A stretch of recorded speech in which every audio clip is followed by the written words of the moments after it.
नमस्कार दोस्तों, आप लोग का स्वागत है हमारे यूट्यूब चैनल अमरकांत क्लासेस में। आज के इस वीडियो में हम लोग देखेंगे फिजिक्स का टॉपिक। और यह जो टॉपिक है बहुत ही इंपॉर्टेंट टॉपिक होगा, आप समझिएगा। अवतल दर्पण में देखिए यहाँ पे लिखा भी गया, अवतल दर्पण में एफ और आर के बीच संबंध स्थापित करें। देखिए एफ मतलब फोकस होता है, ठीक है ना। आप समझिए एफ और आर के बीच संबंध स्थापित करना है। यह क्वेश्चन जो है बोर्ड एग्जाम में कई तरीका से पूछा जाता है। आपको कहेगा सिद्ध करें कि एफ बराबर r/2 मतलब अवतल दर्पण से या उत्तल दर्पण से, लेकिन आपके सिलेबस में अब उत्तल से नहीं पूछा जाता है, केवल अवतल से दिया गया है। तो आपको यह सीख लेना बहुत जरूरी होगा, क्योंकि यह क्वेश्चन जो है बराबर पूछता है, ठीक है ना। यह जब भी क्वेश्चन पूछा जाता है तो 5 नंबर का आता है और इसका प्रूफ जानना बहुत जरूरी है। आपको अभी हम बहुत बेहतरीन ढंग से बताने का कोशिश करते हैं। आप वीडियो में एकदम बने रहिएगा, पूरा एकदम शुरू से अंत तक देखिए। और आपको एकदम जब तक पूरा नहीं समझ में आएगा 2 से 3 बार आपको प्रैक्टिस कर देना है, गारंटी आपको समझ में आ जाएगा। तो f बराबर r/2 सिद्ध करना होता है, या फिर r बराबर 2f। जैसे कि आप यहाँ से शॉर्ट बात को समझिए कि अवतल दर्पण में अगर हमको f बराबर r/2 सिद्ध करना है, सिद्ध करने के लिए बोलता है, जब इसी को अगर आप क्रॉस मल्टीपल गुना करते हैं तो r बराबर क्या होता है 2f होता है, ठीक है ना। तो कभी कभी ये रिलेशन को भी देता है, बोलता है, लेकिन उसका भी मतलब यही है जो अभी बताने जा रहे हैं उसी को सिद्ध करना होता है। तो पूछने का अपना अपना तरीका है, कई तरीका से पूछेगा, तो आपको समझ जाना। एफ और आर के बीच कभी भी संबंध पूछेगा तो बस जो अभी बता रहे हैं इसी को बनाना है। खाली ध्यान से देख लेना है अवतल दर्पण से पूछ रहा है या उत्तल से पूछ रहा है, ठीक है ना। तो अभी हम लोग फिलहाल अवतल दर्पण से देख रहे हैं, ठीक है ना। तो चलिए हम लोग स्टार्ट करते हैं, समझिएगा एकदम इसको बढ़िया से। तो क्या करते हैं कि सबसे पहले एक दर्पण बना लेते हैं। फिगर बढ़िया बनाइएगा, अच्छा फिगर बनाइएगा तो बढ़िया नंबर मिलेगा, इसलिए फिगर अच्छा बनाना चाहिए। ये अवतल दर्पण है। यहाँ से एक मुख्य अक्ष ले लीजिए, प्रिंसिपल एक्सिस, इसको यहाँ पे पोल बोलते हैं। ये सारा चीज आपको पहले ही बता दिए थे। देखिए जितना भी बात आप पार्ट 1, पार्ट 2 और पार्ट 3 3 वीडियो डला चुका है। आप अगर वो तीनों वीडियो बढ़िया से अगर आप देखें हैं तो आपको एकदम इसमें से कोई चीज समझने का जो कैलकुलेशन आएगा केवल वो समझना जरूरी है, बाकी का चीज आपको समझ में आ जाएगा, क्योंकि पहले हम बता चुके हैं। आपको बताए थे अवतल दर्पण में जो मुख्य मतलब मध्य बिंदु होता है उसको पोल बोलते हैं। देखिए यहाँ पे क्या है, पोल हो गया, ठीक है। यहाँ पे इसको हम लोग सी बोलेंगे, वक्रता केंद्र। और देखिए इसके समांतर एक प्रकाश का किरण आ रहा है, ठीक है ना। और हम लोग जानते हैं कि अवतल दर्पण में या मतलब कि जो मुख्य अक्ष है उसके समांतर आती हुई प्रकाश की किरणें जब दर्पण से टकराती है तो टकराने के बाद मुख्य फोकस एफ से होकर के ही गुजरती है। एकदम क्लियर है कि जब भी दर्पण से टकराएगा तो टकराने के बाद जिस बिंदु से होकर के गुजरता है उसी बिंदु को हम लोग फोकस कहते हैं। आपको पहले ही बता दिए। तो आप देखिए यहाँ पे क्या करेंगे कि जैसे ही यह लौटेगा तो इस तरह से कट करेगा, यानी कि जिस बिंदु को कट करता है तो उसको फोकस कहते हैं, यानी कि इसको हम लोग क्या बोलेंगे, एफ बोलेंगे। अब देखिए ये प्रकाश का किरण है तो इसको हम लोग क्या करते हैं, मान लेते हैं कि ए है और ये बी है, यानी कि ए बी जो है वह आपतित किरण हो जाएगा। और देखिए यहाँ से एक बात समझिए, कुछ स्टेटमेंट भी लिखेंगे, उसको हम लोग पहले देख लेते हैं। आप यहाँ से देखिए एक और चीज है, यहाँ से केंद्र से एक टूटी लाइन यानी कि डॉटेड लाइन से इसको मिलाइए। ये जो होता है यह अविलंब होता है। क्या होता है, यह अविलंब होता है। और अविलंब के साथ और आपतित किरण का जो के बीच जो कोण बनता है इसको हम लोग आई बोलते हैं। और अविलंब और परावर्तित किरण के बीच जो कोण बनता है इसको हम लोग ई आई हो जाएगा ना, आई, और इसको क्या बोलते हैं, आर बोलते हैं। अच्छा से थोड़ा सा इसको आर बोलते हैं, यानी कि ये सब चीज आपको बता दिया गया।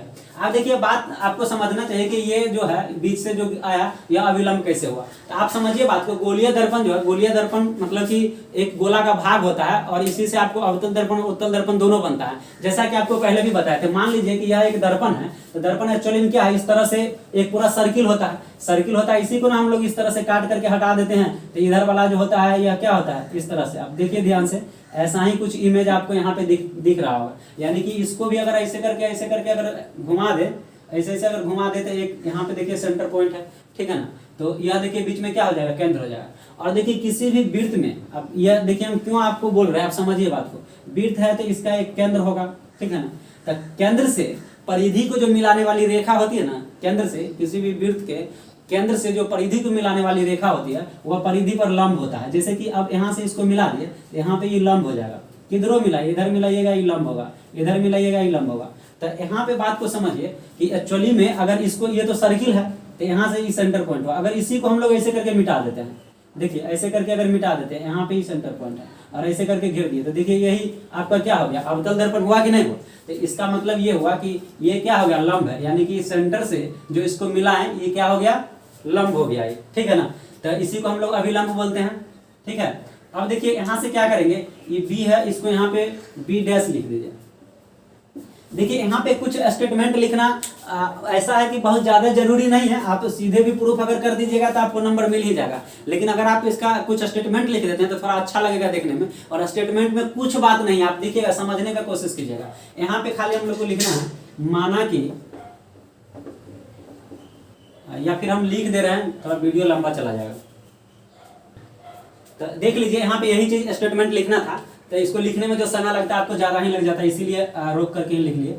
देखिए माना कि बी और बी डैश एक अवतल दर्पण है जिसमें ए भी मुख्य अक्ष के समांतर आती हुई प्रकाश की किरण है। तो देखिए बी और बी डैश, क्योंकि आपका अवतल दर्पण है तो दर्पण का हम लोग नाम रख दिए हैं, बी और बी डैश अवतल दर्पण है जिसमें ए भी मुख्य अक्ष के समांतर आती हुई प्रकाश की किरण है। आप बताइए ये क्या है, प्रिंसिपल एक्सिस है, मुख्य अक्ष है? नहीं, इसके समांतर आती हुई प्रकाश की किरण है। नहीं, देखिए यहाँ पे लिखा है ना, जिसमें ए भी मुख्य अक्ष के समांतर आती हुई प्रकाश की किरण है, जो दर्पण से परावर्तन के बाद, चूंकि आपतित किरण है ना, आएगा तो दर्पण से टकराएगा, टकराने के बाद क्या होता है, रिफ्लेक्ट होता है, परावर्तित। यहाँ देखिए दर्पण से परावर्तन के बाद मुख्य फोकस एफ से होकर गुजरता है, तो मुख्य फोकस एफ से होकर के गुजरता है। ये अगर आपसे ऑब्जेक्टिव में भी अगर पूछ दिया जाए तो आपको एकदम याद रहना चाहिए कि मतलब कि आपका जो आपतित किरण है वह दर्पण से टकराने के बाद कहाँ से होकर गुजरती है, तो कहाँ से गुजरती है, मुख्य फोकस से होकर के, यानी कि एफ से होकर के गुजरती है, ठीक है ना।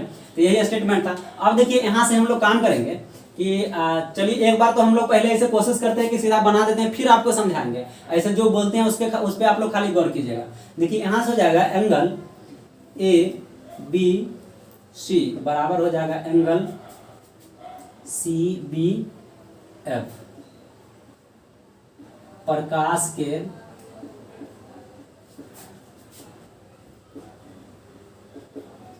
परावर्तन के नियम से। इसको आप इक्वेशन 1 भी समझ लीजिए। देखिए यहाँ पे angle A B C, A B और सी बराबर है angle C B F, C B F का, ठीक है ना। कैसे, तो प्रकाश के परावर्तन के नियम से, क्योंकि हम लोग जानते हैं आपतन कोण परावर्तन कोण के बराबर होता है। तो इसके साथ जो कोण बनेगा ये आपतन कोण होगा, और इसके साथ जो कोण बनेगा यह परावर्तन कोण होगा, तो ये बराबर होता है। अब उसके बाद दूसरा हम लोग देख लेंगे, फिर एंगल ए बी सी बराबर आपका आ जाएगा एंगल बी सी एफ, और ये आपका हो जाएगा एकांतर कोण से, एकांतर कोण से। कैसे होता है आपको समझाएंगे, ठीक है ना। ये हो जाएगा आपका समीकरण 2। अब यहाँ पे लिखेंगे समीकरण 1 और 2 से।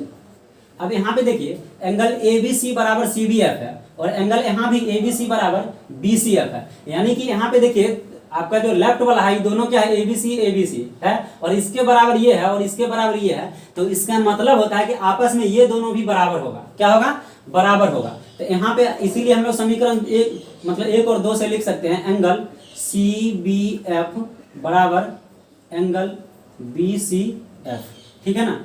और ये आपका हो जाएगा। तो यहाँ से हम लोग क्या कर सकते हैं, एंगल देखिए सी बी एफ को यहाँ गौर कीजिएगा, सी बी एफ जो बीच में रहता है, बी देखिए यहाँ पे है, मतलब कोण यहाँ पे बनेगा, ठीक है ना। एंगल सॉरी एकांतर कोण से इसको बराबर किया, तो यहाँ पे आप लिख दीजिए। देखिए एंगल सी बी एफ, तो सी बी एफ बराबर है बी सी एफ, यानी बी सी एफ, यानी देखिए ये वाला कोण और ये वाला कोण दोनों क्या है, बराबर हो गया। हुआ कि नहीं हुआ। समीकरण 1 और 2 से जब इसको हम लोग बराबर किए, ये इसके बराबर और ये इसके बराबर है, तो आपस में ये दोनों भी बराबर होगा। जब इसको दोनों को बराबर किए तो यहाँ पे क्या देखने को मिल रहा है कि ये कोण इस कोण के क्या हो जा रहा है, बराबर हो जा रहा। तो आप देखिए यहाँ पे समझिए बात को कि अगर कोई भी त्रिभुज में क्या होता है कि अगर दूगो कोण अगर बराबर होता है तो दूगो भुजा भी बराबर होगा। यानी कि आप कह सकते हैं कि जो कोण होता है, कोण के सामने का जो भुजा होता है वह बराबर होता है। यानी इसके सामने का भुजा ये और ये, ऐसे आपको देखने में नहीं लगेगा कि ये भुजा इसके बराबर है, लेकिन नियम के हिसाब से क्या है कि ये दोनों बराबर होगा, ठीक है ना। तो यहाँ पे हम लोग जो समीकरण 1 और 2 से हल किए हैं, तो इसमें क्या होगा कि ई कोण इस कोण के जब बराबर होगा तो क्या होगा कि ई भुजा भी ई भुजा के बराबर हो जाएगा। तो हम लोग यहाँ से इसके लिए क्या लिख सकते हैं कि आप देख लीजिए सी एफ बराबर क्या हो जाएगा, सी एफ बराबर बी एफ, और इसको कर दीजिए समीकरण 3, सी एफ बराबर बी एफ।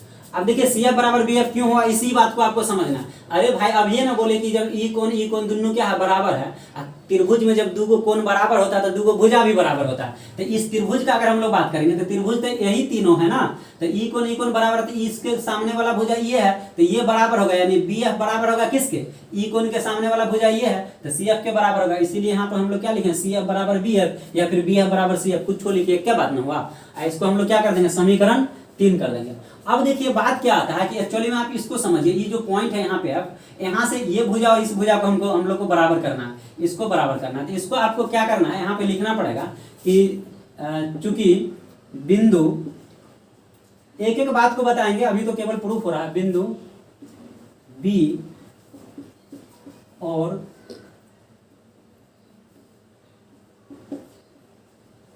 बिंदु पी बहुत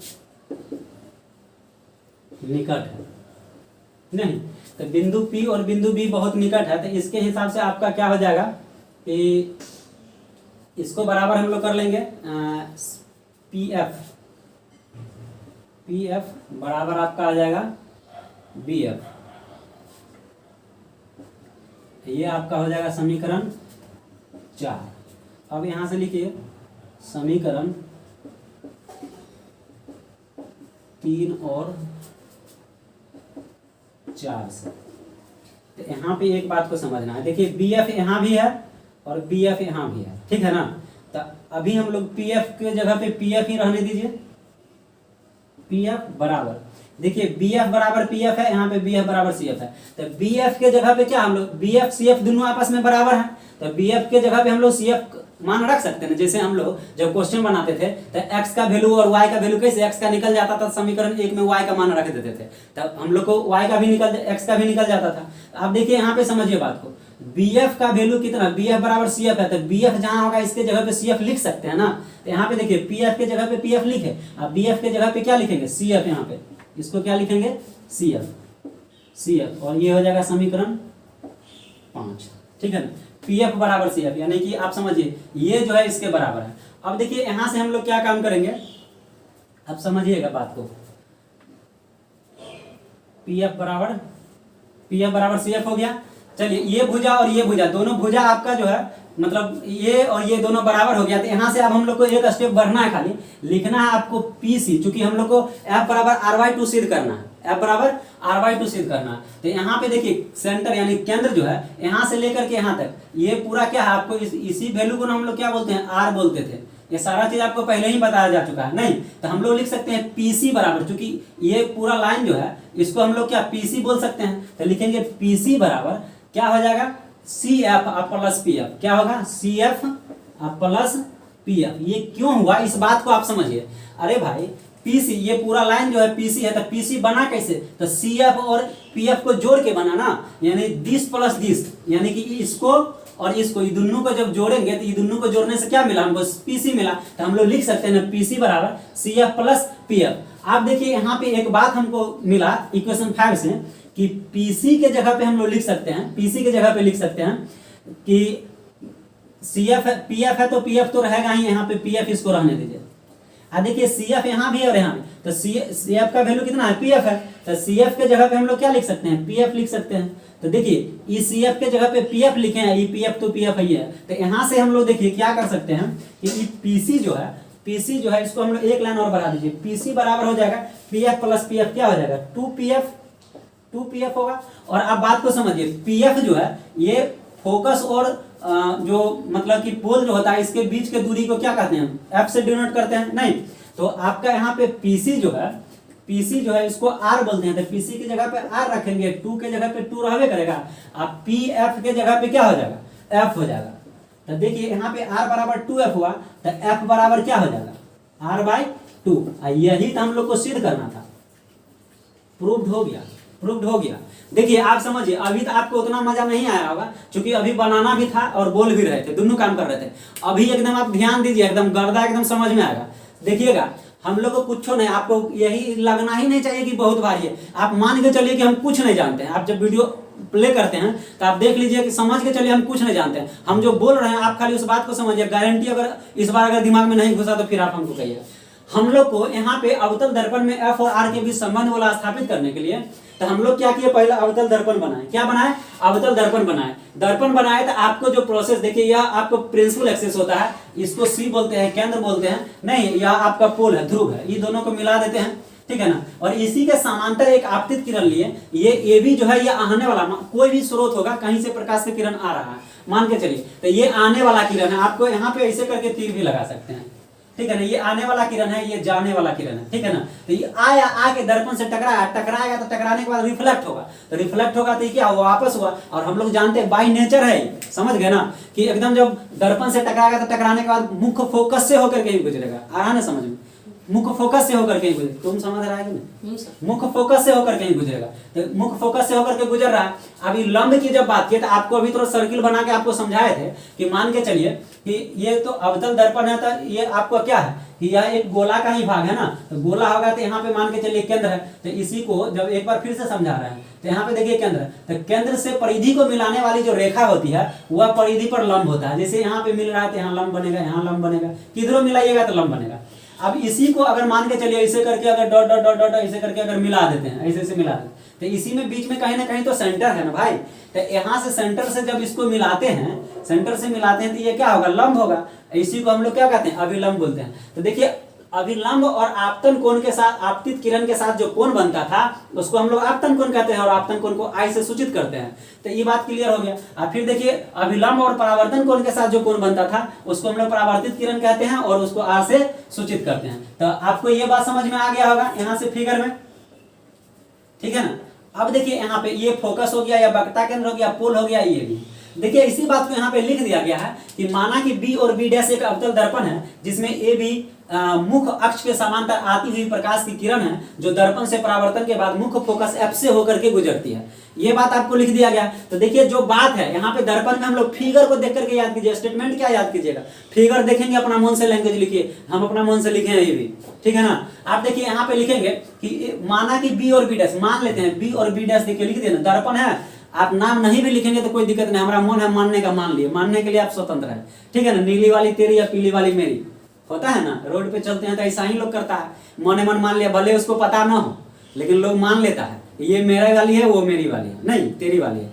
तो समझिए, तो मान लेते हैं यहाँ पे, तो ये क्या हो जाएगा, ए भी जो है या आपतित किरण हो गया, नहीं तो यही बोलेंगे माना कि बी और बी डैश एक अवतल दर्पण है जिसमें ए भी जो है आपतित किरण है, मुख्य अक्ष के समांतर आती हुई प्रकाश की किरण है जो मुख्य फोकस एफ से होकर के गुजरती है परावर्तन के बाद। अब बात हम लोग करते हैं यहाँ पे एंगल का। एंगल से समझिए, यहाँ पे दिया गया है एंगल ए बी सी, यानी हम लोग बात कर रहे हैं आपतन कोण का, एंगल ए बी सी। तो जो बीच में होता है, देखिए बी यहाँ पे है ना, तो कोण यहाँ पे बनेगा, नहीं इसके साथ समझिए।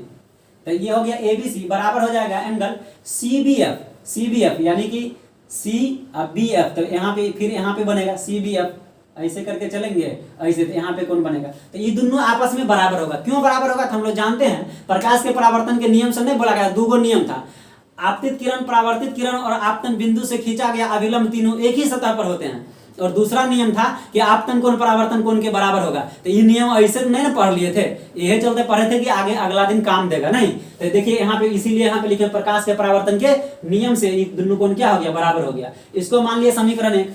दूसरा आपको देखें कि ए बी और सी, यही वाला कोण जो है वह अब बराबर किसका होता है, बी सी एफ का। देखिए सी अब बीच में आ गया, ये दोनों में एक अंतर है, सी बी एफ है यानी कि बी यहाँ पे है, और इसमें देखिए बी सी एफ है यानी सी यहाँ पे है, सी बीच में है, इसका मतलब है एंगल अब यहाँ पे बनेगा, कहाँ बनेगा, यहाँ बनेगा। अब ये दोनों कैसे बराबर हुआ, तो ये हो गया एकांतर कोण से। तो अब आपको देखिए बहुत लोग को नहीं समझ में आएगा कि एकांतर कोण क्या होता है। तो समझिए कि जब कोई भी समांतर रेखा होता है, कोई भी जब समांतर रेखा है उसको अगर कोई रेखा अगर प्रतिच्छेद करता है, अगर तिरछी रेखा अगर काट रहा है, समझ गए ना, तो ये वाला जो कोण होता है, ये वाला जो कोण होता है, इस कोण का क्या होता है, बराबर होता है। अगर मान के चलिए कि यह 30 डिग्री होगा तो यह 30 डिग्री होगा, अगर ये थीटा होगा तो यह थीटे होगा। बात आपको समझ में आ रहा है ना। आप गौर से देखिए एकदम ध्यान से, यहाँ पे कैसे देखना है, जैसे बिल्ली चूहा को देखते रहती है, नहीं ऐसे मौका मिला मार दिए लोग पकड़ के चल दिए, ऐसा ही ना होता। देखिए यहाँ पे समझिए बात को। तो यहाँ पे देखिए इस लाइन का अगर हम लोग बात करते हैं, ये वाला और ये वाला का अगर बात करते हैं, तो देखिए एक समांतर रेखा है कि नहीं, पैरेलल लाइन है। इसको देखिए गौर से ध्यान दीजिए, ये रेखा इसको क्या कर रहा, काट रहा। इसी, अरे भाई इसी को आगे बढ़ा दो, इसे करके बढ़ा दो।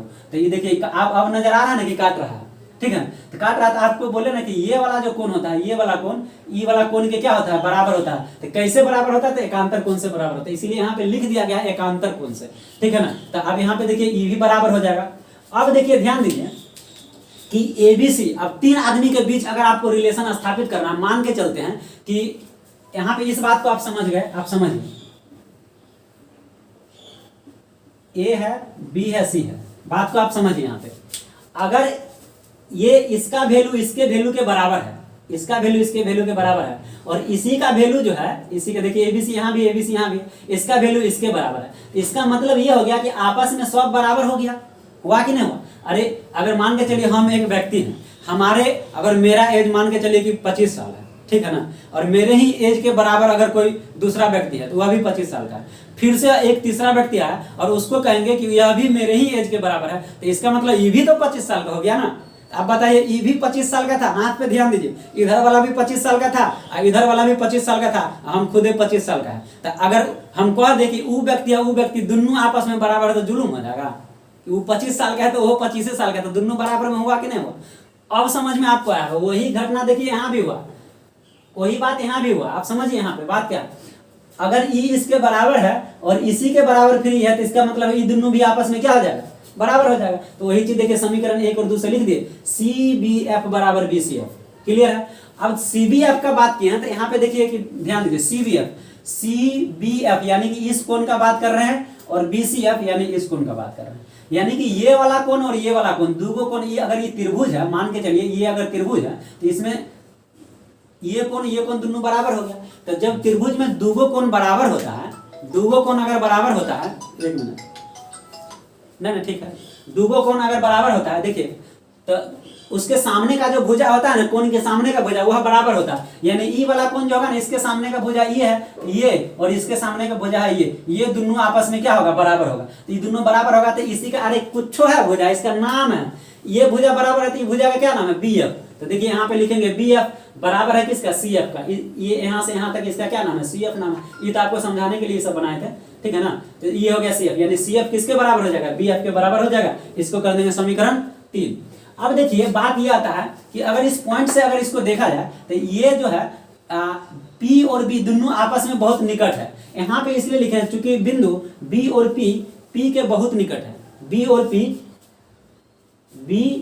P बहुत निकट है, B और P जो है वह बहुत निकट है। ये कैसे निकट है, देखिए आप यहाँ पे समझिए कि अगर मान के चलिए कि कोई अगर लाइन है और इसी के एकदम सटले अगर कोई दूसरा लाइन अगर ऐसे करके खींच देता है, ऐसे करके खींचते हैं, तो ये दोनों लाइन को लगभग एक ही पॉइंट से जब निकलता है, ठीक है ना, तो इसको लगभग बराबर मान लिया जाता है। क्या मान लिया जाता है, बराबर। तो देखिए यहाँ पे एक्चुअली में हम लोग को लग रहा है कि दोनों दूरी में है, लेकिन वास्तव में यह दूरी में नहीं है, बहुत निकट माना जाता है, ठीक है ना। इसीलिए हम लोग बिंदु बी और पी को बहुत निकट मानते हैं। तो जब दोनों आपको क्या बोले कि एक ही बिंदु से देखिए अगर ये एक लाइन है, ठीक है ना, और इसी बिंदु से एक दूसरा लाइन ठीक इसके ऊपर से ऐसे करके गुजार रहा है, तो ये जो है दोनों आपस में क्या होता है, बराबर होता है। तो दोनों बराबर होता है, तो ये वाला लाइन और ये वाला लाइन दोनों क्या हो जाएगा, बराबर हो जाएगा। तो यहाँ भी देखिए, यहाँ पे जब हम लिख दिए बिंदु बी और पी बहुत निकट है, इसका मतलब है कि पी एफ और बी एफ दोनों क्या होगा, बराबर होगा। इसीलिए देखिए पी एफ बराबर बी एफ लिख दिया ना, बराबर है, इसको बना दिया इक्वेशन 4। अब लिखेंगे समीकरण 3 और 4 से। तो देखिए 3 और 4 को गौर से देखिए, तो इसमें क्या हम लोग एक चीज देख रहे हैं कि बी एफ यहाँ भी है, बी एफ यहाँ भी, यही वाला केस आ गया नहीं।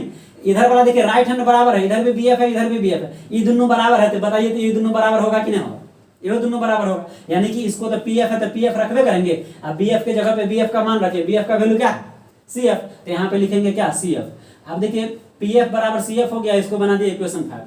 अब बात क्या आता है कि अब हम लोग अब सिद्ध करने के एकदम करीब पहुंच गए, मिशन पे पहुंच चुके हैं, समझ गए। अब हम लोग एकदम मिशन पे हैं। आप देखिए यहाँ पे मिशन कह रहे हैं मंजिल के एकदम करीब पहुंच चुके हैं। आप देखिए पीसी है, क्या है, पीसी। तो यहाँ पे पीसी किससे बना, तो इसको और इसको, दोनों को अगर जोड़ दिया जाए, इसको और इसको दोनों को जोड़ दिया जाए, तो यह दोनों को मिला के पीसी है। यानी हम लोग पास पीसी बराबर C F plus P F, तो पीसी बराबर C F plus P F होगा कि नहीं होगा।